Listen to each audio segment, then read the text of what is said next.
नमस्कार, मी विजया वामन आणि तुम्ही पाहत आहात मराठी मंडळी।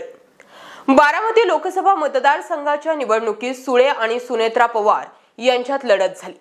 त्या निवडणुकीत सुळे यांनी तब्बल 1.5 लाख मतांनी विजय मिळवला। अजित पवार यांचे सख्खे बंधू सुद्धा त्यांच्या विरोधात प्रचारात होते। या निवडणुकीत पवार कुटुंबियांमध्येच आरोप प्रत्यारोप झाले होते। निवडणूक निकालात सुप्रिया सुळे यांनी बाजी मारली। या निवडणुकीनंतर प्रथमच सुनेत्रा पवार शरद पवार यांच्या पुण्यातील निवासस्थानी गेल्या। त्यावेळी शरद पवार मोदी बागेतच होते। पराभवानंतर काही दिवसातच सुनेत्रा पवार यांना राज्यसभेवर घेण्यात आले आणि अजित पवारांनी पराभवाची पोकळी भरून काढली। मात्र आता युतीच्या विरोधामध्ये वारं दिसून येत आहे। हे वारं भाजपच्या सुद्धा विरोधात आहे। त्या अनुषंगाने सर्व पक्ष आपापल्या परीने विधानसभेची तयारी करतायत। त्याच हालचाली सध्या राष्ट्रवादी काँग्रेसमध्ये सुरू असाव्यात असा अंदाज। राष्ट्रवादी काँग्रेसमध्ये दिवसागणिक नव्या घडामोडी घडत असून राष्ट्रवादीचे नेते छगन भुजबळ यांनी राष्ट्रवादीचे अध्यक्ष शरद पवार यांची सोमवारी सकाळी भेट घेतली। तब्बल 1.5 तास भुजबळांना पवारांची भेट घेण्यासाठी वेटिंग करावं लागलं।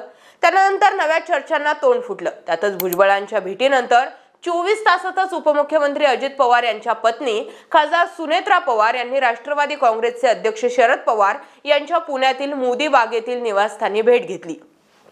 2 दिवसांपासून राज्यातील राजकारणाची दिशा पुन्हा एकदा शरद पवार यांच्याकडेच घुमताना दिसते। या भेटीत सुनेत्रा पवार नेमक्या कोणाला भेटल्या, या भेटीत काय चर्चा झाली याचा तपशील पुढे आला नाही।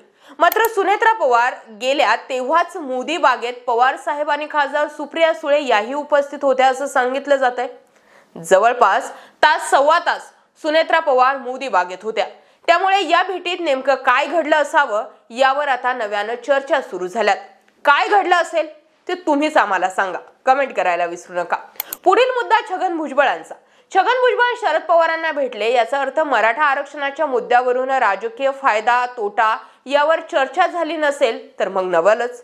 शरद पवार मराठा ओबीसी या मुद्द्यात मध्यस्थी करू शकतात आणि तेच हा विषय थांबवू शकतात। याचा अर्थ जरांगे शरद पवारांचं ऐकतात असा होतो। याचा अर्थ जरांगेंना बळ देणारे पवार होते का असा प्रश्न देखील उपस्थित राहतो। कारण लोकसभेला शरद पवार गटाला जरांगे फॅक्टरचा चांगलाच फायदा झाला। साहेब तुम्ही लावलेली आग आता तुम्हीच विझवा यासाठी भुजबळ पवारांकडे गेले अशा आशयाच्या काही बातम्या बघायला मिळाल्या। हा झाला एक दृष्टिकोन। मात्र आज लगेच सुनेत्रा पवार शरद पवारांना भेटायला गेल्याच्या बातम्या आल्या।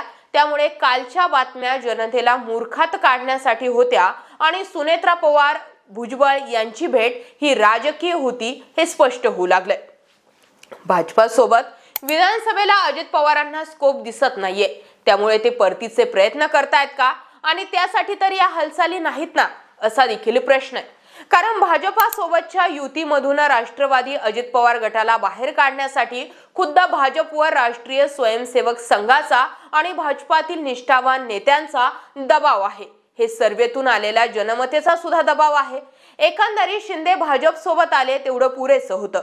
अजितदादांना कशाला घेतलं अशी खतखत अनेक भाजपा नेत्यांमध्ये आणि शिंदेच्या नेत्यांमध्ये। कारण अनेक नेते तर दादांना कंटाळून भाजप सोबत आलेले आहेत आणि त्यामुळेच अजित पवारांना सुद्धा हे समजलं असावंच आणि त्यासाठी सुनेत्रा पवार आता भुजबळांनंतर पवारांच्या चरणी आशीर्वाद घेण्यासाठी गेल्या असाव्यात असाही कयास लावला जातोय। तुम्ही म्हणाल एकंदरीत दादांनीच सुनेत्रा पवारांना खासदार केले, सुनील तटकरे खासदार आहेत, त्यांचा केंद्रातील मोदी सरकारला सुद्धा पाठिंबा आहे। मग दादांनी विधानसभेत युती तोडली तर केंद्रातील दादा भाजपची युती तुटेल का? तर मुळीच नाही।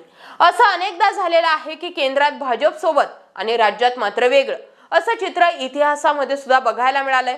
तसं घडलं तर आता नवल वाटायला नको आणि त्यामुळेच भुजबळ आणि सुनेत्रा पवार यांच्या भेटीनंतर राज्यात काय राजकीय भूकंप होतोय हे येत्या काही दिवसातच कळेल। लगेच 2-4 दिवसात तर याचे पडसाद दिसणार नाहीत, पण विधानसभा निवडणुकांपूर्वी या दोन्ही भेटींचं चित्र स्पष्ट होईल। आता याबाबत तुमचं काय मत आहे? सुनेत्रा पवार आणि छगन भुजबळ दोघांनीही शरद पवारांना भेटणं अर्थ हाच लागतोय का की अजित पवारांची बाजू आता भुजबळ आणि भुजबळांचं ऐकलं नाही म्हणून सुनेत्रा पवार मांडतायत का? अजित पवार पुन्हा परतीच्या दिशेने दोर लावतायत का आणि त्यासाठीच पवारांची मनधरणी सुरू आहे का? बरं, अजित पवार पुन्हा पक्षात आले तर त्यांचं स्थान काय असणार आहे?